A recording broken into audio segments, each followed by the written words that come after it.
Fala, fiel! O Coringão aí que tem semana decisiva no Campeonato Brasileiro, pode ter retorno de jogadores importantes. Vamos falar também aí do jogo contra o Flamengo, Corinthians que tem decisão e toda a polêmica que está envolvendo essas trocas de data. E o Coringão aí também tem confronto na Sul-Americana em breve. Coringão que pode chegar aí nas duas finais. Vamos falar de mercado da bola, bastidores do Corinthians e contratações aí, tudo que está sendo falado sobre futuros reforços do Corinthians para a temporada de 2025. Se inscreva aí no canal, se você que não é inscrito, deixa o seu like também para fortalecer aqui o nosso trabalho e ative as notificações que aí você não perde nada. Vídeo novos aqui todos os dias. Vamos pro vídeo. Boa noite, Nicola. Gostaria de saber, o Flamengo pode cancelar a venda do goleiro Hugo para o Corinthians ou não? É porque o Augusto Melo não paga à vista e pronto. É igual ao salário do Memphis. Abraços. Bora, ótima oportunidade de explicar essa história. O contrato de empréstimo previa a opção de compra por 800 mil euros, que equivalem a mais ou menos 4 milhões e 800 mil reais.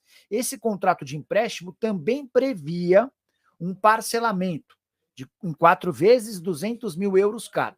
Mas o Flamengo não é obrigado a aceitar o fiador, o garantidor do Corinthians. E o Flamengo já recusou esse primeiro garantidor, no caso, o mesmo da negociação com o Mateuzinho. O problema não está no garantidor ou no fiador. O problema está numa rixa que existe entre Corinthians e Flamengo.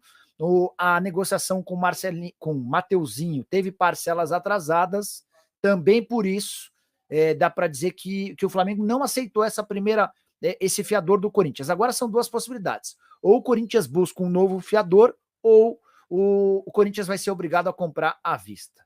Nicola, como é que ficou o patrocínio da Esportes da Sorte no Corinthians? Ele segue valendo, mas graças a uma liminar. Só para explicar o contexto, mais de 200 casas de apostas conseguiram a autorização do Ministério da Fazenda, que era a autorização correta, né? Era o caminho natural a ser percorrido. A Esportes da Sorte, não sei por que cargas d'água, preferiu um outro caminho, talvez por ser mais barata. A Esportes da Sorte se acertou com a Loterge, que é a Loterias do Rio de Janeiro. Se a licença do Ministério do Governo Federal via Ministério da Fazenda era de 30 milhões de reais, era quanto você precisaria pagar para ter a sua casa licenciada, na Loterge o custo era de 5 milhões de reais. Mas as casas que se acertaram com a Loterge já sabiam que existia um risco de esse acordo não valer. O que a Esportes da Sorte fez? Ela se acertou com a Loterge e garantiu via liminar o direito de continuar funcionando para cenário nacional. Na teoria, esse acordo com a Loterge garante apenas espaço em cenário carioca, em cenário fluminense, no Rio de Janeiro, tá? Então, por enquanto, graças a essa liminar, a Esportes da Sorte tem autorização para funcionar em território nacional. Se essa liminar for cassada, o Corinthians pode ter de reaver essa questão. O Marcos Araújo, você está errado, está no contrato que seria Brax. Só para recapitular, o Marcos talvez não tenha me entendido. A contratação do Mateuzinho tinha como garantidor a Brax, que é aquela empresa de agenciamento esportivo que trabalha com placas de publicidade, acordo de 300 milhões de reais. O Corinthians atrasou o pagamento da compra do Mateuzinho, tá? E agora, quando ofereceu mais uma vez a Brax como garantia para a compra do Hugo Souza, o Flamengo disse não aceito. E é um direito do Flamengo, embora o contrato seja gigante, muito maior do que os 4 milhões e 800 mil reais, tá? O Aderlan Souza Nicola, Alex Santana e Thales Magno já estão liberados para jogar. O Alex Santana sim, o Thales Magno em fase final de recuperação. Devem ser novidades, especialmente para a partida do próximo domingo contra o Flamengo, jogo de volta da Copa do Brasil. O Fielzão, São Paulo já pagou o Daniel Alves? Não, ainda está pagando. Jusilei também não. Rames Rodrigues também não. Nicola, existe a multa para o DP sair caso o Corinthians caia? E quanto seria a multa? Aliviou. O que eu sei sobre esse assunto é que se o Corinthians for rebaixado, há uma permissão para que o Memphis vá embora de graça e para que o Corinthians rescinda de graça, tá? Essa é a informação que vazou. Então vamos lá. O Corinthians é rebaixado. Se o Corinthians quiser continuar com o Memphis, ele comunica ao Memphis. Se o Memphis topar, todo o acordo segue da mesma maneira. Se o Corinthians for rebaixado e o Memphis quiser ir embora, ou o Corinthians, basta comunicar a outra parte, esse contrato é desfeito. Paulo Vinícius, Nicola, o que você pode falar sobre o Hugo Souza? Que no final das contas, se o Flamengo não aceitar as garantias bancárias, o Corinthians vai fazer o pagamento à vista de 4 milhões e 800 mil reais e vai ficar com o jogador, tá? O Sandro Alves, boa noite, Nicola, tudo bem? Como é que tá a compra do Hugo Souza? Eu tava explicando, né? O Flamengo não aceitou. Ah, deixa eu só acrescentar uma outra informação. Em meio a toda essa questão, que é meio burocrática, é meio chata, tem uma pessoa do Flamengo que me procurou para dizer que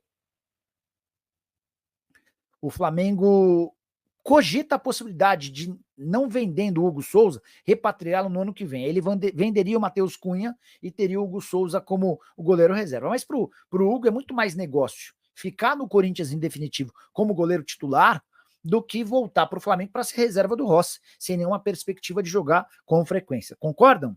Ó, o Tavinho escreveu, você quis dizer que o Carlos Miguel vai voltar? Não. Eu quis contar sobre a reviravolta na vida dele. Ele deixou o Corinthians pela porta dos fundos na metade do ano, afirmando que estava saindo do Corinthians porque ele seria titular absoluto no Nottingham Forest. Faz 4 meses que ele deixou o Corinthians. Sabe quantas partidas ele fez pelo Nottingham Forest? Um único jogo. Na Copa da Liga Inglesa, o torneio menos importante de todos. No campeonato inglês, ele foi 7 vezes para o banco de reservas sem ser utilizado. O titular tem sido um goleiro belga. Então a ironia está aí, né? De um goleiro que fez pouquíssimo caso para um clube que tanto tentou defendê-lo, de um clube que abriu mão do Cássio, que lhe garantiu um aumento e que acabou sendo meio que traído, né? O Josafá Teixeira, o Marco Aurélio lembrando do Friso que fez os 2 gols. Sandro Alves, o Corinthians já comprou o Hugo Souza. O Sandro Alves. O Corinthians já manifestou a intenção de comprá-lo, mas o Flamengo recusou a garantia bancária. Me perguntando aqui se eu vi as declarações do presidente do Cuiabá sobre o Corinthians. Acho que foi no Vene Casagrande, quer ver? Deixa eu ver o que estava sendo falado. A entrevista à Rádio Bandeirantes, Cristiano Dresch disparou contra o que ele chamou de calote do Corinthians na compra do volante Ranieri. Na visão do mandatário, a atitude do Corinthians é ridícula. Não é o único, né? Tem mais clubes do futebol brasileiro cobrando o Corinthians. A presidente do Palmeiras, Leila Pereira, reiterou a importância do fair play financeiro em entrevista ao Metrópolis. Se for reeleita, vou conversar de uma forma muito séria sobre o fair play financeiro. Deixa eu até trazer uma informação em cima disso. Os clubes brasileiros trabalham para que no brasileiro do ano que vem a gente já tenha o fair play financeiro.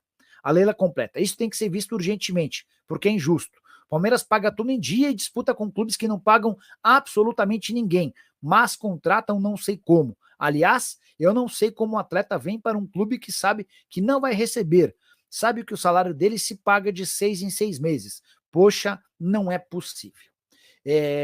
Cara, essa questão envolve vários clubes grandes de futebol do Brasil. O Botafogo, por exemplo, tem uma dívida ridícula com o América Mineiro, dívida de 70 mil dólares. O Corinthians tem várias dívidas. Muitos clubes brasileiros têm dívida, né? Poucos são os clubes hoje que pagam em dia. Até o Palmeiras andou tendo problemas também, tá, dona Leila? O Palmeiras, por exemplo, ainda não pagou uma questão envolvendo um atleta do Juventude, mas é uma questão menor, né? Vamos ser sinceros. Se o Nicola fechar com a Record, não vai mais poder ter palavrão aqui no canal. Escreve o canal Dertal. O CAP vai cair? Fala aí, Anderson Souza. Cara, eu tô ficando preocupado. Para mim cairiam Atlético Goianiense, Cuiabá, Vitória e Criciúma. Mas, cara, hoje, entre Criciúma e Atlético Paranaense, cara, eu vou dizer, eu acho que assim, Corinthians e Atlético vai dizer muita coisa sobre o Corinthians e sobre o Atlético, tá? Fiel, o Coringão que tem confrontos decisivos aí na reta final desse mês de outubro. O Corinthians vai enfrentar o Flamengo. Para mim, tem tal condições aí de reverter esse placar e vai ser diferente do ano de 2022, hein, Flamengo? Pode segurar que o seu tá guardado. Infelizmente, para mim, crucial da partida inicial do primeiro jogo contra o Flamengo foi Ramon Dias, que quando eu vi aquela escalação saindo, eu imaginei que o Corinthians poderia sofrer muito, como sofreu, e no segundo tempo a gente vê o time ali conseguindo ser superior, não dá para fugir, o time tá jogando bem com 3 zagueiros, ou seja, 3 volantes também, e a gente vê que comparado com o Portuga Antônio Oliveira, o Corinthians está muito melhor, a gente vê aí que, para mim, na minha opinião, o trabalho do Ramon Dias está sendo bem feito. Se a gente vê os últimos jogos recentes do Campeonato Brasileiro, o Corinthians, na maior parte, foi superior. Se os atacantes, o setor de ataque do Corinthians tivesse conseguido ser mais eficiente, colocar a bola na rede, não era para a gente estar nessa situação, já era para a gente estar ali perto da metade da tabela, porque a diferença de pontos não é muito grande, mas infelizmente a gente foi superior em várias partidas e infelizmente faltou bola na rede. Eu acredito que o Corinthians não vai cair, mas precisa ser mais eficiente no ataque, colocar a bola na rede. E o Ramon Dias aí dá um jeito nessa zaga que sem o André Ramalho, infelizmente, fica bem vulnerável. Mas o Coringão aí tem tudo para ganhar uma das Copas e eu acredito, o Corinthians não vai cair. E ganhando a Copa do Brasil ou a Sul-Americana, e quem dera, né, Fiel, ganhando as duas, pode segurar, porque 2025 o Corinthians vai vir com tudo. E eu posso afirmar, o Coringão voltou. Segura a mídia antes, segura anti-corintianos que sempre está presente aqui no nosso canal, porque nós somos o maior e nós somos o mais odiado. Corinthians vai calar muita gente ainda. Até o próximo vídeo. Valeu!